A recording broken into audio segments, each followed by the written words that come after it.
નમસ્કાર, હું છું ભૂમિ. સમાચારની શરૂઆત કરીએ મહત્વપૂર્ણ સમાચારથી. તો ધોરણ 12 વિજ્ઞાન પ્રવાહનું પરિણામ જાહેર થઈ ગયું છે, જેને લઈને વિદ્યાર્થીઓ અને વાલીઓમાં ભારે ઉત્સાહ જોવા મળી રહ્યો છે.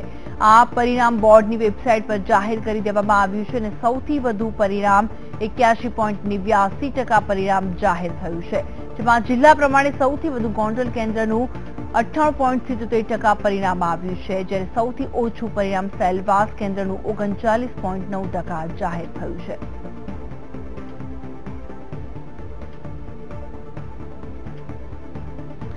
આજે 12 સાયન્સ પ્રવાહનું પરિણામ જાહેર થયું અને તેને લઈને વિદ્યાર્થીઓ અને વાલીઓમાં એક અનેરો જ ઉત્સાહ જોવા મળી રહ્યો છે અને સૌથી વધુ પરિણામ ગોંડલ કેન્દ્રનું આવ્યું છે અને સૌથી ઓછું પરિણામ સેલવાસનું આવ્યું છે. ધોરણ 12 વિજ્ઞાન પ્રવાહનું પરિણામ જાહેર થઈ ગયું છે, જેને લઈને વિદ્યાર્થીઓ અને વાલીઓમાં ભારે ઉત્સાહ જોવા મળી રહ્યો છે અને આ પરિણામ બોર્ડની વેબસાઇટ પર જાહેર કરી દેવામાં આવ્યું છે. અને ભૂપેન્દ્રસિંહ ચુડાસમા દ્વારા પત્રકાર પરિષદ યોજવામાં આવી હતી અને તેમાં પણ તેમણે ઉત્તીર્ણ વિદ્યાર્થીઓને શુભેચ્છા પાઠવી હતી. સૌથી વધુ પરિણામ 81.89% પરિણામ જાહેર થયું છે, જેમાં જિલ્લા પ્રમાણે વાત કરવામાં આવે તો સૌથી વધુ ગોંડલ કેન્દ્રનું પરિણામ 98.77% રહ્યું છે, જ્યારે સૌથી ઓછું પરિણામ સેલવાસ કેન્દ્રનું 39.9% જાહેર થયું છે. આજે વિજ્ઞાન પ્રવાહનું પરિણામ જાહેર થયું. ભૂપેન્દ્રસિંહ ચુડાસમાએ પત્રકાર પરિષદ યોજી હતી અને તેમને ઉત્તીર્ણ વિદ્યાર્થીઓને શુભેચ્છા પાઠવી અને જણાવ્યું હતું કે બધા જ વિદ્યાર્થીઓને માર્કશીટ મળી જશે અને સૌથી વધુ પરિણામ ગોંડલ કેન્દ્રનું આવ્યું છે અને સૌથી ઓછું પરિણામ સેલવાસનું આવ્યું છે. ધોરણ 12 વિજ્ઞાન પ્રવાહનું પરિણામ જાહેર થયું છે અને વિદ્યાર્થીઓમાં એક અનેરો જ ઉત્સાહ જોવા મળી રહ્યો છે. અલગ અલગ રીતે તેઓ ખુશી મનાવી રહ્યા છે. ઢોલ નગારા સાથે ગરબા ગાઈને પોતાની ખુશી દર્શાવી રહ્યા છે. તો આ સાથે જ રાજકોટથી અમારા સંવાદદાતા કેવલ દવે જોડી ગયા છે. કેવલ, જણાવશો કે ધોરણ 12 વિજ્ઞાન પ્રવાહનું પરિણામ જાહેર થઈ ગયું છે, તો સૌપ્રથમ તો એ જાણવાનો પ્રયત્ન કરીશું કે વિદ્યાર્થીઓમાં કેવો માહોલ છે.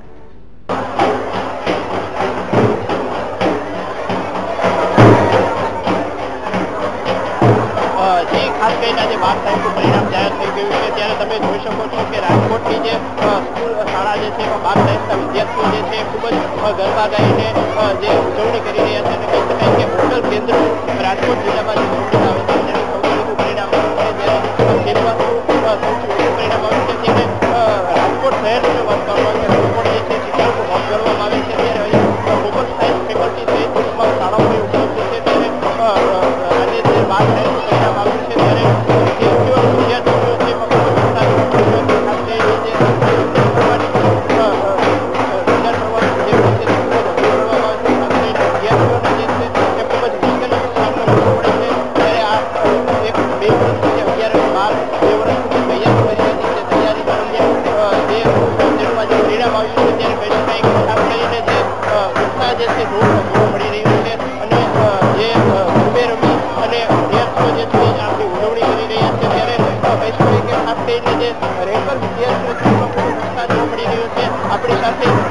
વિદ્યાર્થી છે તેમની જે ખૂબ ખરાબ પરિસ્થિતિ છે અને તેમના પિતા ખેતી કામ કરે છે જેવા વિદ્યાર્થીઓ છે. શું કહેશો, શું નામ છે આપનું? ત્રાપત્યા પ્રતિક નામ છે મારું અને 99.2 આવી છે મારે. ખાસ કરીને પરિવારની પરિસ્થિતિ કેવા પ્રકારની હતી? આપના પિતા જે છે વ્યવસાય કરે છે, કઈ રીતની મહેનત આપે? મારા ફાધર ખેતી જ કરે છે અને અમે પહેલેથી આ સ્કૂલનો સપોર્ટ છે. જે લોકો ફાઇનાન્શિયલી નબળા હોય છે અને ફાઇનાન્શિયલી ફૂલ સપોર્ટ કરે છે. હું તો સ્ટાન્ડર્ડ 5 થી આ સ્કૂલની બ્રાન્ચમાં જ ભણું છું અને પહેલેથી આ સ્કૂલનો સપોર્ટ રહ્યો છે મારા પાછળ. અને મેં અહીંયા એડમિશન લીધું ત્યારે પણ એનો સ્કૂલનો જ સપોર્ટ હતો અને સ્કૂલે જ મને સ્કોલરશીપ આપી. ખાસ કરીને આર્થિક પરિસ્થિતિ છે સારી નહોતી, તે દરમિયાન આપણે આ પ્રકારની તૈયારી કરી, પણ આર્થિક પરિસ્થિતિ નબળી હોવા છતાં પણ આટલું સારું રિઝલ્ટ તમે લઈ આવ્યા. તો આ સ્કૂલમાં કોઈ એવો ભેદભાવ રાખવામાં આવતો નથી. જેની પરિસ્થિતિ આર્થિક નબળી હોય છતાં તો જે તે સ્ટુડન્ટ હોશિયાર હોય છે તો એને પણ એટલો સપોર્ટ આપવામાં આવે છે અને જેના કારણે તેનું રિઝલ્ટ એટલું ઓછું હોય છે. જે લોકો હોશિયાર હોય છે એને એની આર્થિક પરિસ્થિતિ પાછળ કોઈ ધ્યાન દેવામાં આવતું નથી, એને પણ એટલો સપોર્ટ કરવામાં આવે છે, ઉલટાનો વધારે સપોર્ટ કરવામાં આવે છે. કે આપણી સાથે જે નબળા પરિવારની જે દીકરી છે એ પણ ઉપસ્થિત છે. કહી શકાય કે પરિવારની પરિસ્થિતિ સારી ન હોવા છતાં તમામ મહેનત કરીને આવી રહ્યા છો. શું નામ છે આપના પિતા જે છે કયો વ્યવસાય કરે છે અને આ પરિસ્થિતિમાંથી આપ સારું રિઝલ્ટ લઈ આવ્યા છે? મારા પપ્પા ગેસના બર્નરમાં કાણા પાડે છે, મજૂરી કામ કરે છે. બીજું કારખાનામાં કામ કરે છે આપણા પિતા, અને આ પ્રકારની જે આર્થિક પરિસ્થિતિ સારી નથી તેમ છતાં પણ આવું રિઝલ્ટ લઈ આવ્યું હતું. શું કહેશો, કેવી ખુશી વ્યક્ત કરશો? આર્થિક પરિસ્થિતિ સારી નબળી છે, કેવી રીતના ભણવાની ખબર કઈ એમાં કોને કહી શકાય કે આપણી સાથે જે સવાલ ઉપસ્થિત છે આ સ્કૂલના એમને પૂછીએ. ખાસ કરીને શું કહેશો, આપણા જે વિદ્યાર્થીઓ આવે છે ફાઇનાન્શિયલ પરિસ્થિતિ સારી નથી તેમ છતાં પણ તેઓ સારું રિઝલ્ટ લઈ આવે છે, શું કહેશો? બેન છે એમને પપ્પા છે આમ તો કારખાનામાં મજૂરી કામ કરે છે, પણ ખૂબ જ હોશિયાર અને શાળાના તજજ્ઞ શિક્ષકોએ ખૂબ જ સારી એમની પાછળ મહેનત કરી અને આર્થિક સહયોગ આપી અને બેનને અને ભાઈને છે એ વધારે સારા રિઝલ્ટ લાવી અને એનું ફ્યુચર બનાવી શકે એ માટે શાળા પરિવાર તરફથી પણ ખૂબ મહેનત કરી છે. અને એમના માતૃશ્રી અને પિતૃશ્રીને પણ આ એમના રિઝલ્ટ પાછળનો જે કાંઈ શ્રેય છે એ જાય છે. અને અમે શાળા વતી પણ એમને ખૂબ ખૂબ અભિનંદન આપીએ છીએ કે આજે જે કાંઈ અમારી અપેક્ષા હતી એ અપેક્ષાને એમને સાર્થક કરી. ખાસ કરીને કહી શકાય કે રાજકોટ જિલ્લામાં ગોંડલનું પરિણામ છે, ત્યારે રાજકોટ શહેરની આ શાળા જે છે એમાં જે પ્રકારે વિદ્યાર્થીઓનું પરિણામ આવ્યું છે તે પ્રકારે વિદ્યાર્થીઓ અને વિદ્યાર્થીઓને ખૂબ જ ઉત્સાહ જોવા મળી રહ્યો છે. તમે જોઈ શકો છો કે ગરબા રમી અને આ પ્રકારની વાતને ઉજવણી જે છે ઉજવણી કરવામાં આવી રહી છે અને ખૂબ જ ઉત્સાહ સાથે ઉજવણી થઈ રહી છે. કહી શકાય કે આજે સવારે 10 વાગે જે પરિણામ જાહેર થયું તે પરિણામ જાહેર થયા સાથે ધોરણ 12 વિદ્યાર્થી હોવાની જે તમામ શાળાઓ જે છે વિદ્યાર્થીઓ મોટી સંખ્યામાં આવી ગયા હતા અને ખાસ કરીને આ પ્રકારની ઉજવણી કરી હતી. થોડો અને જે રાસ ગરબા સાથે આ પ્રકારની જે છે 12 સાયન્સના વિદ્યાર્થીઓના પરિણામની ઉજવણી થઈ રહી છે. ત્યારે કહી શકાય કે કેટલાક વિદ્યાર્થીઓ જે છે તે પણ એવા છે કે જેની આર્થિક પરિસ્થિતિ સારી ન હોવા છતાં તેઓ ખૂબ સારું રિઝલ્ટ લઈ આવે છે. આ શાળાની જો વાત કરું તો શાળામાં એક વિદ્યાર્થીની જે છે તેમના પિતા જે છે કારખાનામાં કામ કરે છે તેમ છતાં ખૂબ જ મહેનતને કારણે 12 સાયન્સનું આ પ્રકારનું સફળ જે છે તેમને